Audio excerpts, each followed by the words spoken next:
Hello, my name is Danielle Moore, and I'm the Parent and Family Support Specialist here at the Urban League of Greater Madison. This workshop's topic is supporting your scholar academically. Just to start off this workshop, we're going to start with some general tips, and I want to preface that this workshop will go over a lot of different tips and strategies, and I want you to know that you know your scholar best and what your needs are as a family. So these tips are just various things to potentially try, but shouldn't be viewed as a checklist of things to be doing to guarantee success during virtual learning. It will take some trial and error to find the best system that works for your family. So keep persevering and trying out different things. And this workshop really is just the beginning of our conversation together. And I would love to talk with you all individually to help with more specifics in supporting your scholar during virtual learning. To start off, the first big tip is to create a study space. So this is an area in your home where your scholar feels safe and comfortable to learn. You want to make sure that you're limiting any distractions. So if they have toys that they like to play with, making sure that those are out of sight, just making sure that this space has everything that they might need material-wise. So if they need their Chromebook, they have that, or a paper and pencil. Anything that they'll need should be in that space while they're learning. This doesn't have to just be a solely dedicated space to studying. It just needs to be a place that you know your scholar will be able to focus. Next, create a study plan. So this can be at the start of the day or the week, depending on what you would like to do. You want to look over any Zoom calls and assignments that need to be done, make a list, create a schedule of how your scholar is going to accomplish all of these things. And then that gives your scholar an idea of everything that they need to complete. And they can visualize and really just see in that list everything that they have completed and need to do still, and work to achieve that goal of getting all of their things done. Next, be patient. So this is a new experience for us all, and there will definitely be a lot of trial and error. And just remember to stay patient, and you will get through it. You will survive. We are all strong people, and we will get through it. Reinforce the importance of homework is another tip. So just remind your scholar that academics aren't the only part of what they're learning in school. They're learning a lot of critical life skills, time management, planning, advocacy type things. And these are all going to be used in their future no matter what they end up doing. Limit distractions. Again, just make sure that your scholar is set up for success and won't be easily pulled away from their work when they need to be focusing. Get support from teachers. So don't be afraid to reach out to your scholar's teachers to get more information about assignments, or asking them for extra time with your scholar to really help them achieve academically. They're there to help and guide you in your scholar's academics, so be sure to be utilizing them as a tool. And then get organized. So maybe try some different organizational styles to help keep everything in order, whether that's color coding, having different like note-taking strategies, just things that help organize your child's schoolwork. Okay. And then motivating your scholar is a huge part of helping support them academically. We need to keep them motivated and engaged in their learning in order for it to be at its best level. So set some small daily goals. These should be things that your child will be able to achieve, and they'll be able to see that they completed it and completed that goal, so that then they'll feel successful and motivated to keep going. So you don't want to make these large goals that they won't see that they've completed for a long amount of time. You want to set like really small daily goals of, I'm going to attend my Zoom class today and I'm going to achieve this assignment.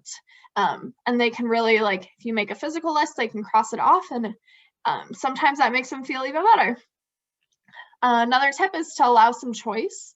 in their learning. So once you make a study plan and have that list of all the work your scholar needs to do, let them choose what they want to work on first, or have them choose books they're reading. Just allowing them to have that ownership over their own learning can help engage them further on and want them to keep working on their schoolwork. Use some timers. So oftentimes, especially in the virtual learning, we don't have that physical change between settings or classes as much as we would in a school building. So we want to eliminate that like infinite feeling that I'm just going to keep working all the time and this homework thing is never going to end. Having a timer set for a specific amount of time that you're going to have them work on an assignment or in a class or a set of assignments will help them know that at some point their schoolwork will end and they'll be able to take a break or move on to something else. And then this timer length is going to vary depending on your scholar's age, how well they work in long periods of time, just really knowing what works best for your scholar. And then it also varies on what they're working on and the time of day. So usually in the morning, we're able to work longer periods of time than we are in the afternoon. So just taking that all into account when you're deciding on how long to set a timer for. Another tip is to give incentives and rewards. So teachers use reward systems within their own classrooms, so why not use them at home? It will help create a system that your scholar is going to be working towards a specific goal, and getting a reward or a little treat at the end helps keep them motivated to working towards that. And this can be something that you create with your scholar. So have a conversation about a goal that you both want your scholar to achieve, and then ask them what they want to earn once they reach that goal. So it can really vary depending on what works best for your family and your scholar. It could be choosing what you eat for dinner on Friday night, or getting to choose a movie that you watch together, extra video game time, or a piece of candy. It really can vary depending on what your scholar likes to do and what's going to motivate them to achieve that goal. Another tip is to create impactful breaks. So in order to make the most out of your scholar's time, use these breaks to your advantage. If you notice your scholar is starting to lose energy, give them an energizing break by getting them to get up and move, get that blood flowing again, re-energized. Younger kids love the website Go Noodle. It has active dancing, or just going outside and taking a walk around the house, doing a Just Dance video. Just get their bodies moving will help re-energize them. If you notice your scholar is getting stressed or anxious, give them a relax or a meditation break. They can do some breathing exercises or a guided meditation just to recenter them and refocus them, and kind of relieve some of that anxiety. And then whatever, you're going to figure out whatever works best for your scholar and what they need during these breaks. So be open to trying different things during their breaks. Another tip is to set up like study groups. So if your scholar is close with people and they like to work with them on homework and things like that, set up some Zoom meetings or socially distanced, depending on what where your family's at. Because in school we have that pressure of being physically around people doing work. So we can use that to our advantage as well, virtually, by having Zooms where they work on homework together and things like that. And then encourage a growth mindset among your scholar, and then also reminding yourself to have a growth mindset. It's that perseverance, and then just reminding them that they just might not have it yet, but they're gonna get there. That's the process of learning. And then you can even show them this fun video about growth mindset.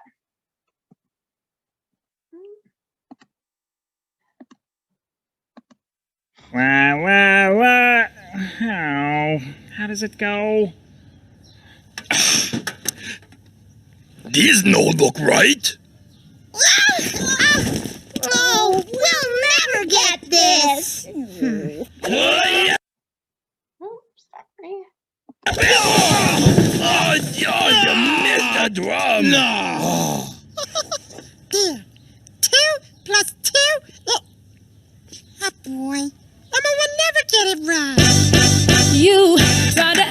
but the numbers came out wrong. You tried to sing, but you didn't know the whole song. You tried to cook, but the food it didn't taste right. You tried to dunk, but you didn't get enough hype. You didn't do it right now, but keep trying, you learn how. You just didn't get it yet, but you'll get it soon, I bet. That's the power of a yet. That's the power of a yet. That is what you get with the power of a yet. Come on, you tried to ride, but you couldn't make the letter R. You tried to jump, but you didn't make it very far. You tried to drum, but you couldn't find a downbeat. You tried to dance, but you tripped on your own feet. Just breathe, don't lose control. Keep trying and you reach your goal. You just didn't get it yet, but you'll make it soon, I bet. That's the power of a yet. That's the power of a yet. Ready, get set with the power of a yet. Break it down now. There's no mountain you can't climb. It just takes a little time. Cause you got what it takes just to learn from your mistakes. Try again, and one day you'll step up and then you try to add and you get the right answer. You sing the song and you be a great dancer. You dunk the ball and you make the right letter. Everything you do it better. This is what you get. Cause this is what you get. Cause this is what you get with the power of a yet. That's the power of a yet. And that is what you get. And that is what you get. Woo! And that is what you get with the power of a yet.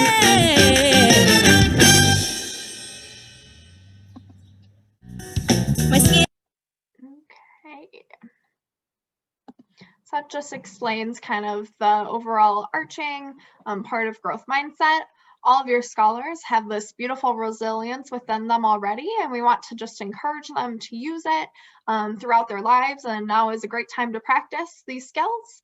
They have a spectacular power to work through challenges and through changes, and they will be able to achieve anything that they want to if they just remember that they're resilient and have this growth mindset. Okay. So to start off with some subject-specific tips, we're going to break down math into elementary and secondary levels because they're just a little different in what they're focusing on. So math at the elementary level is really focusing on building a foundation to grow on and starting to encourage those problem-solving skills. So the first tip I want to give you is to make it hands-on. At the younger ages, we want to really engage all of the senses within math. So using physical things can help show math functions. So grab a box of pasta from the kitchen or use some hair ties, Legos, anything that you have multiples of, and it can be different objects as well to help them see what's happening with their math. So if you have a basic math operation like adding, subtracting, multiplying, dividing, any problem like that, you can show it physically with these things and they can manipulate them in ways to help them see how the math is actually happening. If you don't have things that you want to use the hands-on way, you can have them draw pictures or use some visuals to help them see what's happening. So have them draw out different circles, dots, stars. You can use different computer programs to draw pictures, whatever way that they're going to be able to have multiple things of objects and really just show the math functions and what's happening in their brain to help them figure out the problem will help them out. Another tip is to just generally ask them to explain their ideas and what's going on in their head and why did they do this step? Why did you do that? Asking those open-ended questions like that really encourages them to use their deeper thinking skills. And then you can gauge what they have a grasp on or what they might need some work on, where you can challenge them even further to explore more math. And just really open-ended questions can help engage them in that problem-solving thinking and that greater functioning skill that math is. Incorporate some in storytelling. So to help them better understand the broader concepts of math, give them the problem in a story so that they can better visualize it.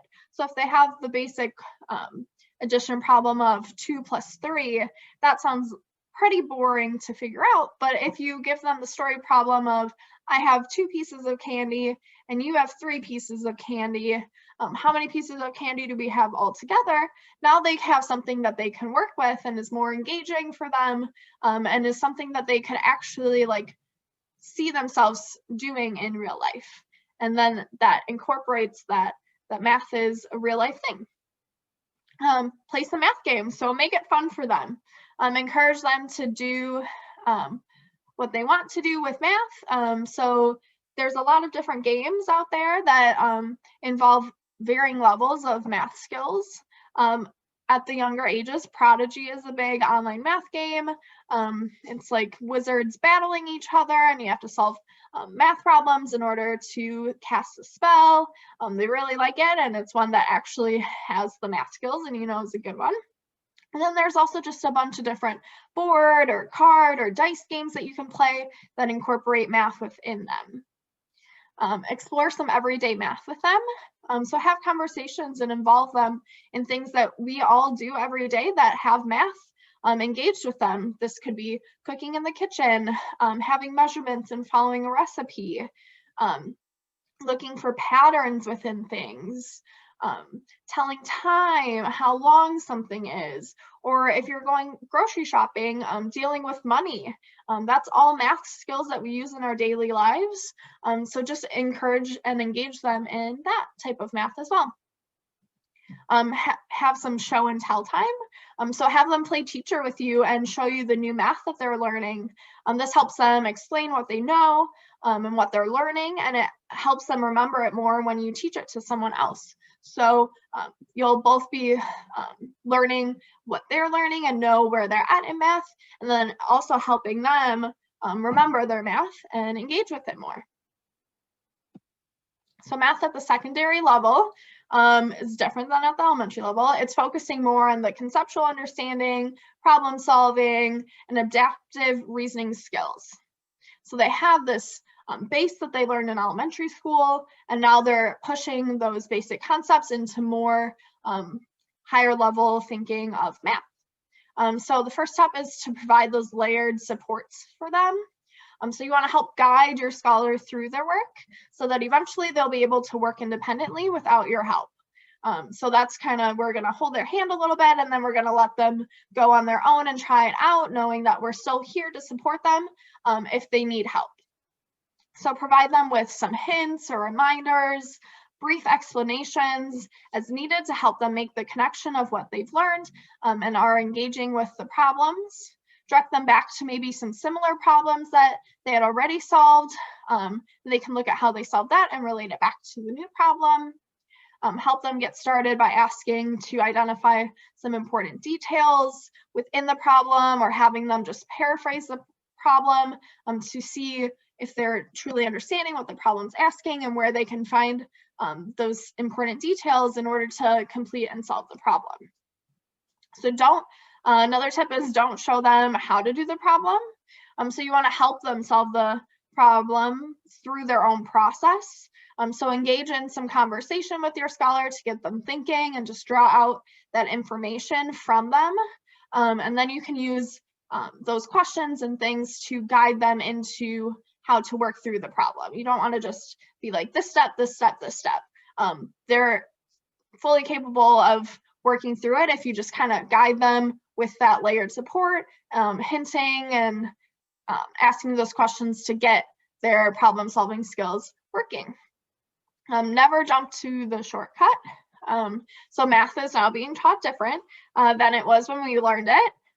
It is focusing more on that conceptual understanding, problem solving, and adaptive reasoning.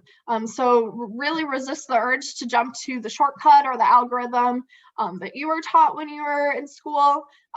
A lot of times they're being taught different strategies to help see what works best with their brain processing. And eventually down the road, they'll learn the algorithm. So if you introduce it now, it could confuse your child in what they're learning.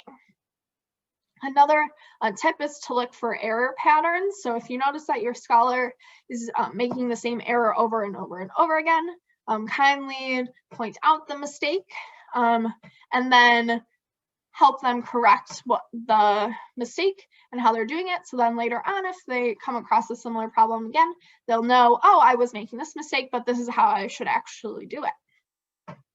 Remember that there are many ways to solve a problem. So each math strategy has some value and can tell you something about your scholar's understanding of the math. So everyone chooses a strategy that makes sense for them and their brain and what's most efficient in their thinking process. And if you don't understand the strategy that your scholar's using, just ask them to explain it to you, and then you can get a better knowledge of a different strategy. And then they'll also be able to think deeper as to why they're choosing that strategy in their work. Next tip is to use thought-provoking questioning. So use questions that will get your scholar thinking deeper about math. For example, asking them, what is another way you could solve that problem? Could you explain blank to me, so a specific part of the problem or a specific step? Asking them why they chose that. What other information do you need to know to solve this problem? So if they're kind of stuck somewhere, asking them that to look deeper into the problem to see what else they might need to move forward. Why are you taking this approach? How could you prove your answer? Can you break this problem down into simpler components? So if they're looking at a really big, broad picture of it, sometimes we need to kind of just break it down in those smaller pieces. And so if they're stuck on the big concept, ask them to break it down, and that might help guide them through it. So really just asking those questions to get them thinking about the math and the problem and the kind of the concepts behind it that they'll need to complete the work. For you, a look ahead in the curriculum. So you can see what they're learning now and how that will build that base and what they might need later on. So a lot of the curriculum has online features, or you could ask your scholar's teacher what's next in the math process and what they're going to be learning.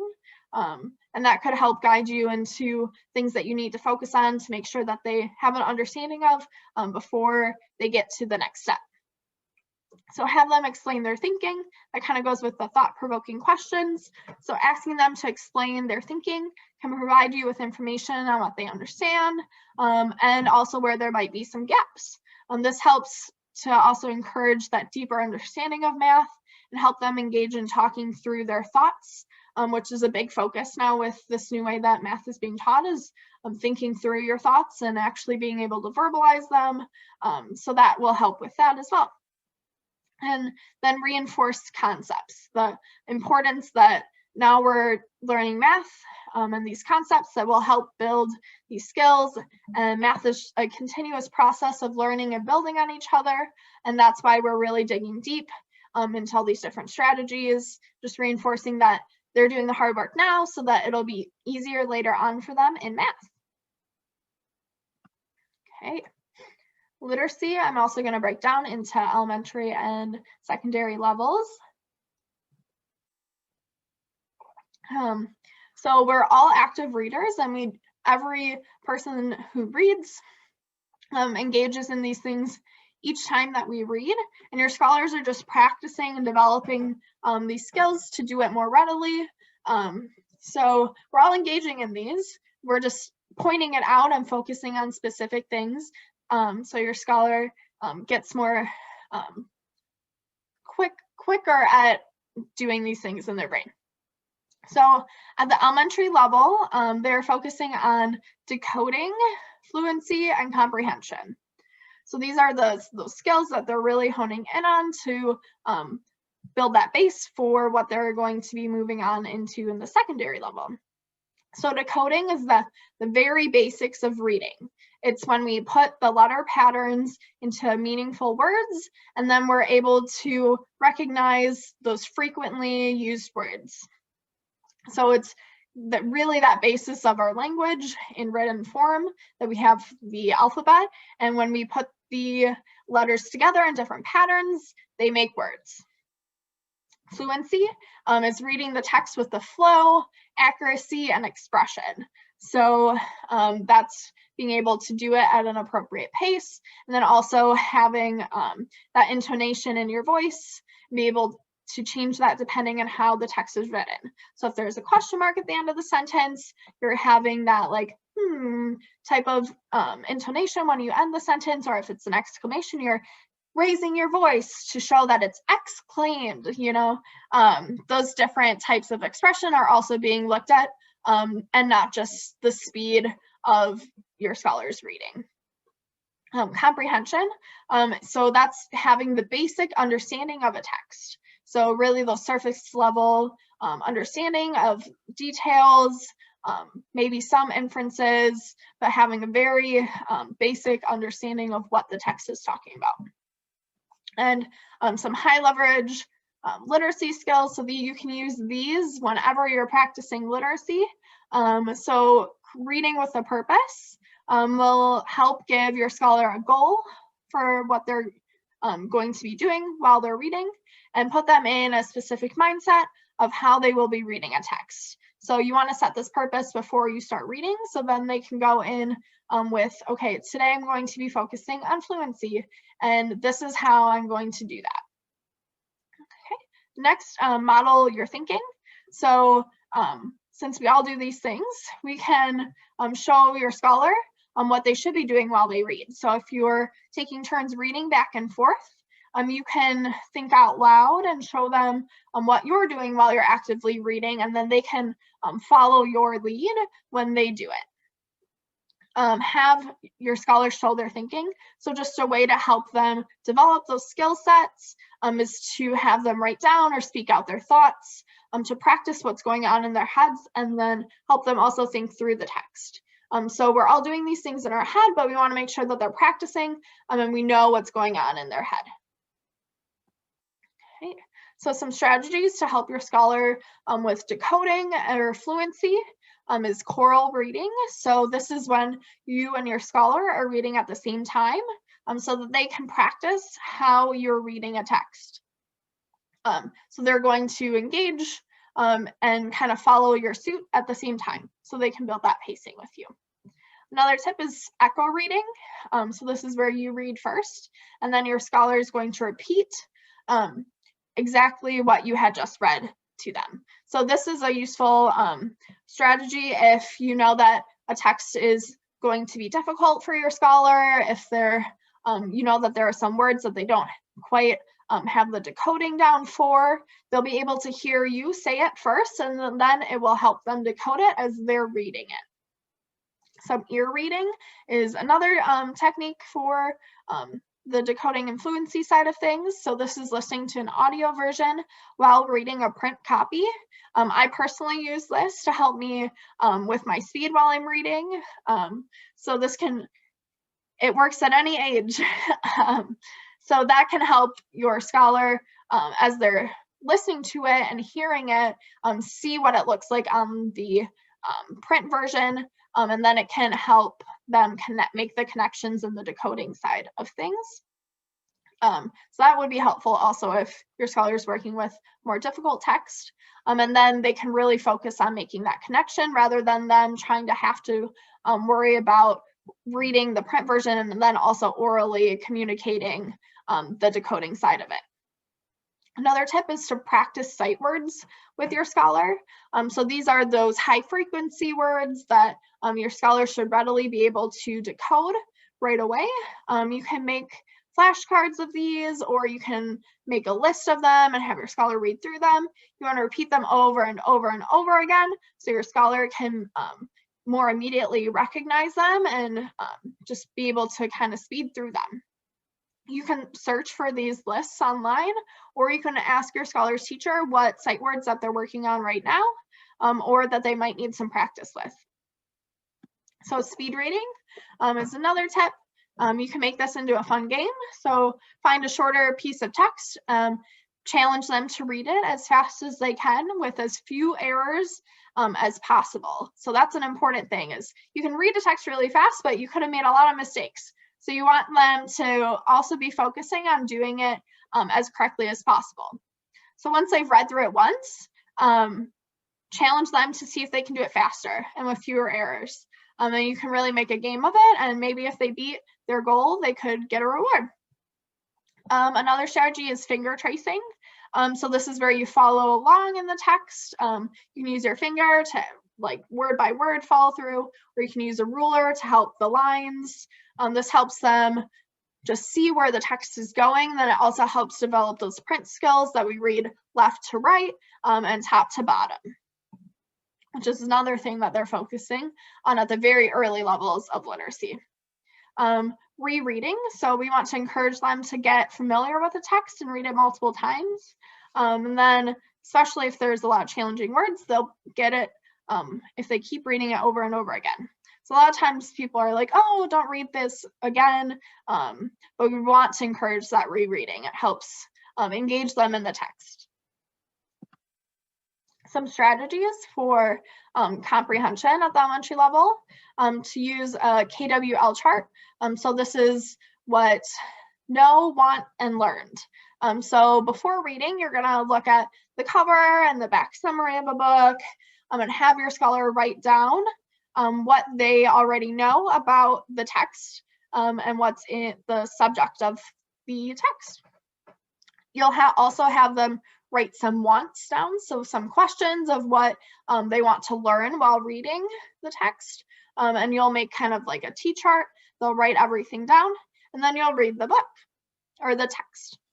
And then after reading it, you're going to go back, see if their questions were answered, or if they learned any additional things that they weren't expecting to learn from the text. And that will go in the learns spot. So it's a really good way to keep track of previous knowledge and then also what they want to know and what they actually gained from the text. Making some predictions is another comprehension strategy and a purpose to set when you're reading. So have them make some predictions about what will happen in the text based on the title, cover, back summary, and then stop throughout the text as well to ask what they think might happen next. So kind of at those really high points of a text, stop and be like, what do you think is going to happen? Making those predictions kind of help them think through of things that have happened in the book and where they think the story is going to progress. Having some wonder or questionings engages them within that text. So encourage them to ask questions and just wonder about things that are in the text. For example, if you're reading a book about animals, they can ask questions about where the animal might live or what they might eat, and see if those are answered later on throughout the book, or you can do some extra research on the side. Inferences. So an inference is using the author's words to come to a conclusion about something. So an author intentionally chooses words to engage us in kind of thoughts and thinkings about the text. So having them think about some things that the author said and how that made them feel, or how some thoughts that they had because the author said those things is a good way to see how they're understanding the text. Looking into characters and feelings within a text. So have them think about each character that's in the text and how they feel throughout the text, and maybe have them come up with some character traits or descriptions based on the text, engage in some character mapping, relationships between characters, and just thinking about the author's words and maybe why characters felt certain ways, and really just digging deeper into the specific characters of a text. Another tip is to make connections. So these can be personal connections, worldly connections, connections to other books or texts that they're reading, and then just engaging on specific examples within that text. So for example, if a character in a text likes to play hopscotch, and your scholar also likes to play hopscotch, maybe try asking them to think about some things that they have in common with that character and see if they can make that connection that they both like hopscotch.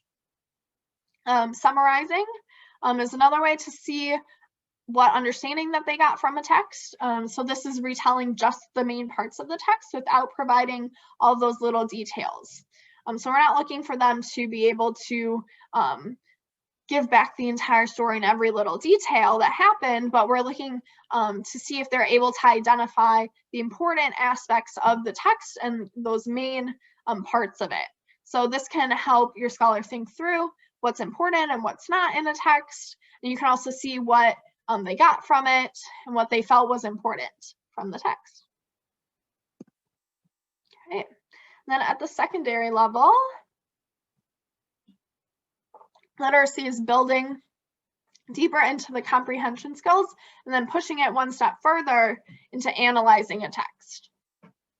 So again, they're going to focus on comprehension, which is that basic understanding, and then also having that deeper analysis and having that deeper meaning of the text.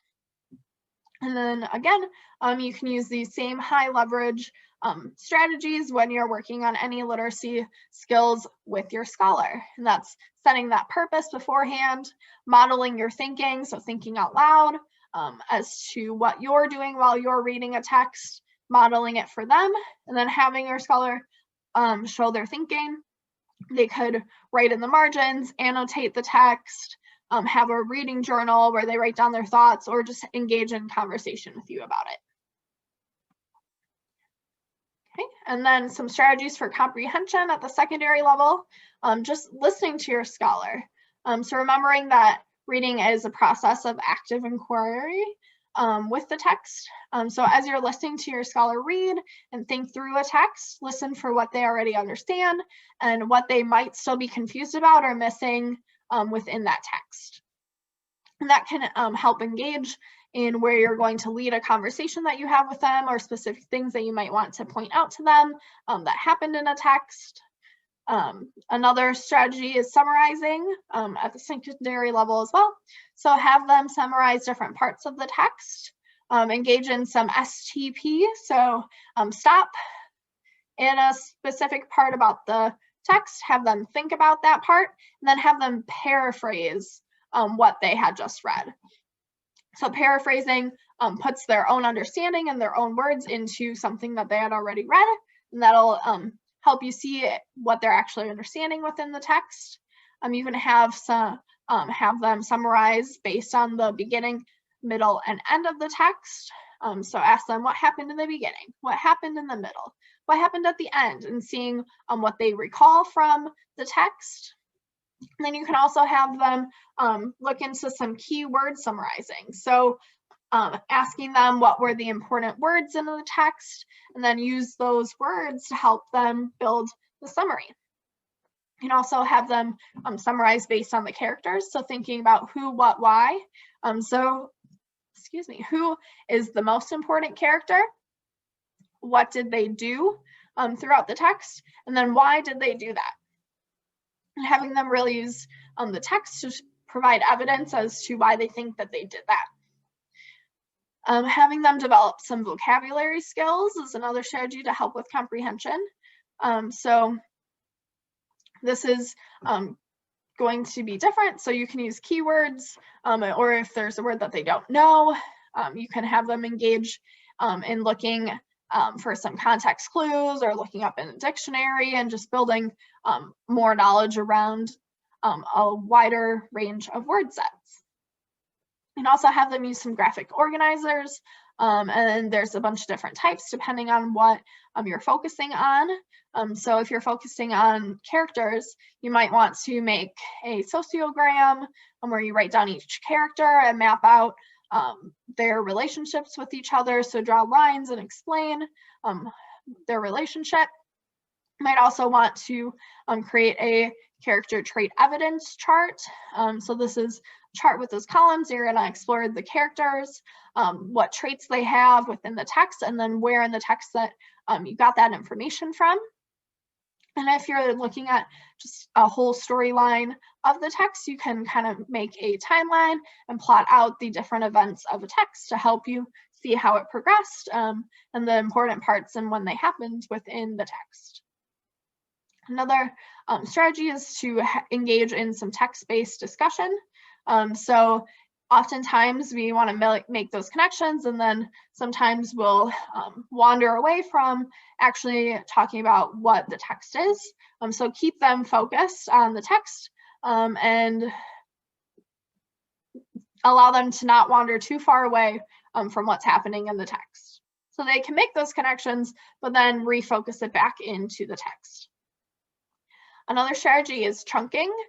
So this is dividing the reading into different paragraphs or sections to look at those smaller parts of the text, and that can help you within that summary vocab, different parts of it, just breaking it down into the smaller pieces. Back and forth reading. So this is where you're taking turns, reading different parts of the text, and then thinking aloud or modeling the skills that you're practicing during that text. Okay. Then some strategies for analysis when you're working at the secondary level. Again, try and stay focused on the text and engage in that text-based discussion, really honing in on the author's words and how they made you feel certain ways and why you're talking about them. Make an inference. So again, this is using the author's words to explain why you feel or think a certain way about something. So asking, why did the character say or do that? What is the character thinking? What am I thinking? And then use the text to prove your thoughts and really engaging in how the author's words made you think that. So draw some conclusions. So use clues from the text and what you already know to help you make that conclusion. And having that statement made about, this is this way because the author said this and I know this.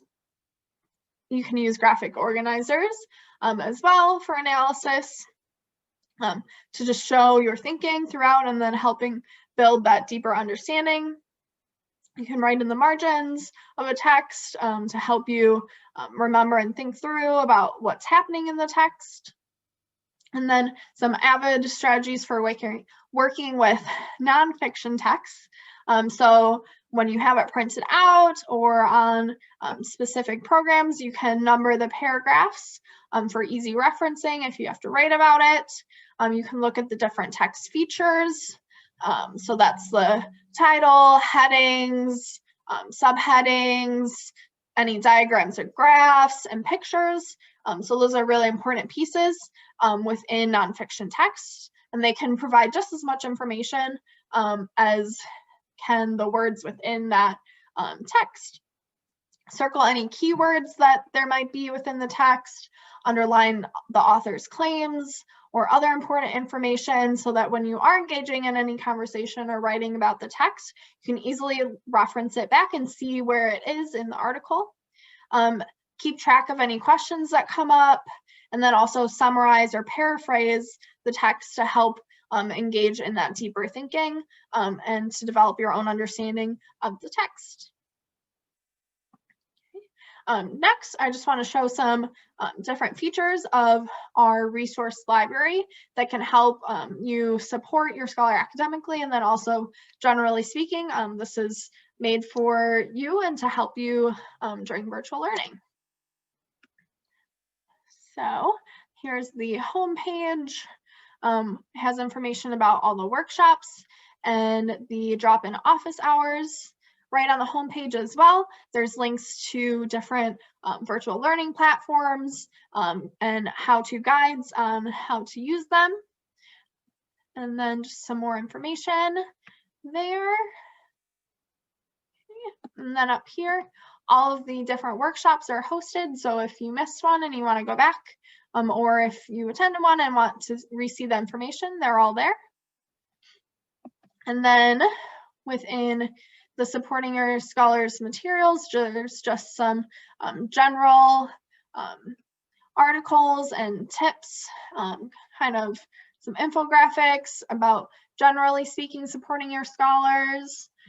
Under the enrichment materials, here's some academic resources that you can use. So BrainPop is a good one for younger kids to explain different topics, similar to Khan Academy, which is more for secondary level. Lots of different resources on here. Here's that Prodigy game, some kind of articles about different games and how you can engage those with math skills, some different literacy resources and websites that you can go to, science ones, social studies, lots of different extra things that you can do with your scholar to help engage them within academics. Under the subject-specific guides, so there's really curriculum-based guides in here to help you support your scholar with homework or just the material that's being discussed. There's parent guides, and then in Madison, they use Bridges at the elementary level, so there's some information about that programming. And then they also use Core Connections. There's these wonderful websites that walk you through each problem if you're having difficulties with a specific homework problem. They'll give the right hints and clues to help guide your scholar through that problem.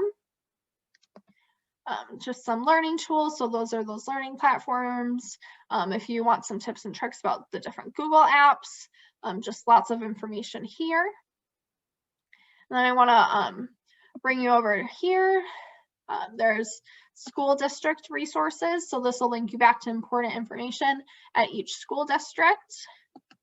And then each school has their own link here that will guide you to their district website, their Facebook, if they have a virtual learning website, a library portal, anywhere that you can get more school specific information from. I've linked it all here so it's all in one nice place that you can go to redirect you to where you might need to. So this is kind of a living website, so I'm updating it, adding different things. So make sure that you just kind of check in every once in a while to see what's on there and use the resources that are there. Okay. Again, if you need any additional support beyond this workshop, please utilize my drop-in office hours. I have them each day of the week at various times. So please attend them, ask me questions. I'd love to help you all. And then if none of these times work, just email me and I would love to set up an appointment or answer any questions via email. We can set up a phone call, a conversation, whatever you need. I'm here to help support you. And thank you again for watching this workshop. If you wouldn't mind just filling out a little survey, one of the questions is what other topics you would like for workshops, and that can help give us feedback and how we can provide you with the programming that you need and will use. Thanks again. Bye.